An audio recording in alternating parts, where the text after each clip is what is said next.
And what about Mark Bradford? You made a new story too, right?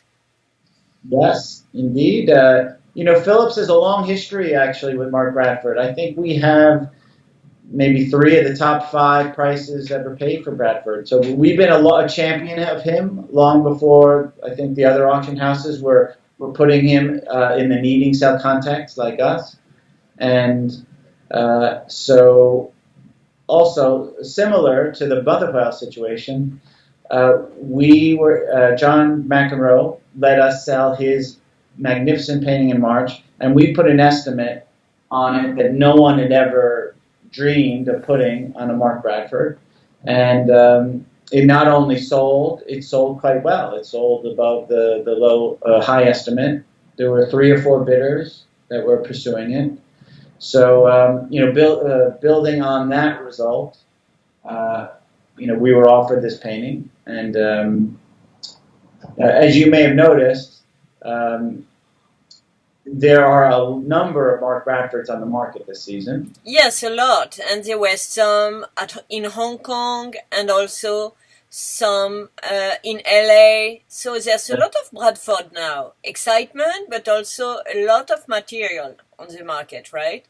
No, you're absolutely right. And that's why we were careful to take what we thought was the best Bradford available for our sale and to only take one. And why is it better than the others, this one? Well, I wouldn't say it's I'm not going to say it's better than the others. I'm saying that what I mean to say is we took a work of what we felt is the highest possible quality. It is it's this great period where he's, we feel really coming to full maturity, where he's working with the layered collages, the fact that it brings in elements from his life living in Los Angeles. We love the commentary that the Black Venus implies in the work, and we just think visually it's gorgeous. So. But it's gorgeous enough, after all, to make such big prices now. Isn't there a craziness on the Bradford market just because now he's shown by other enviers? Look, I mean, it's no different. I remember when this happened with Gerhard Richter, in the, early 2000s. Yeah, but Gerhard Richter is an old man, and we know about his career. Mark Bradford is not an old man. Well, but look, in the early 2000s, that was 18 years ago. Richter was not quite as old. Bradford isn't exactly, he's not a kid either. I mean, he was born 1961, so what is he, 57? Yeah, he's 57 years old. So he's not, this is somebody who's been making work for 30 years. So, he is a very established, respected artist who's in many museum collections. But what I'm comparing with Richter, what I'm saying is that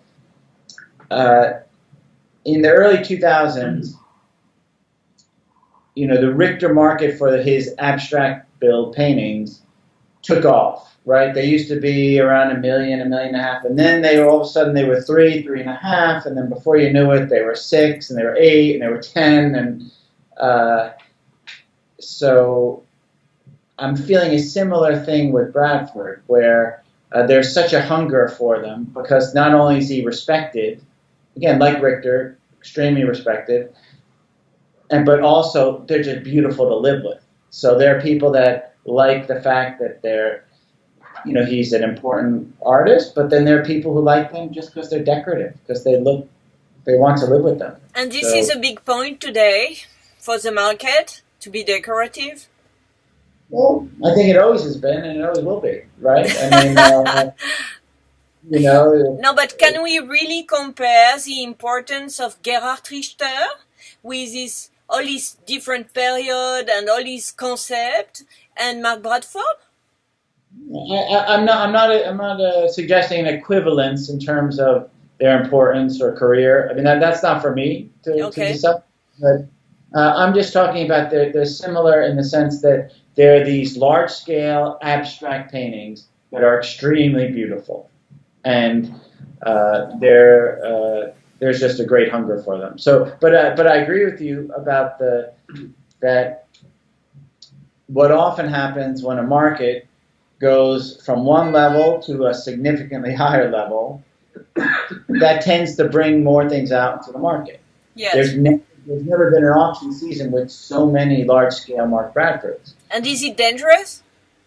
It is very dangerous. So, that's why I think you have to be, again, very careful and selective. And I think that we have a fantastic painting of the highest quality. And we just sold the painting for, what was it, I forget, 13? Was it 12? 12 million. So, and it went to a great place, the Broad Museum in LA. Right. So, but my point is we're selling his own another Bradford, right? At Christie's. Well, because he has many. Yeah, I think he owns 6 or 7. So I think he thought he would sell one to help subsidize the other. But again, that's a question for him. But I think you're right. It is dangerous because the market, it's one thing for the market to absorb the paintings when they're $2 million, but all of a sudden when they're 5, you have fewer and fewer bidders, and now you have more and more works. So I think that the market's strong enough to sustain it. I think they all will sell, but I suspect you might start to see a leveling off of the prices. For the reasons you mentioned, there were, fantastic shows he had in Hong Kong and in LA. They were great. They all sold out.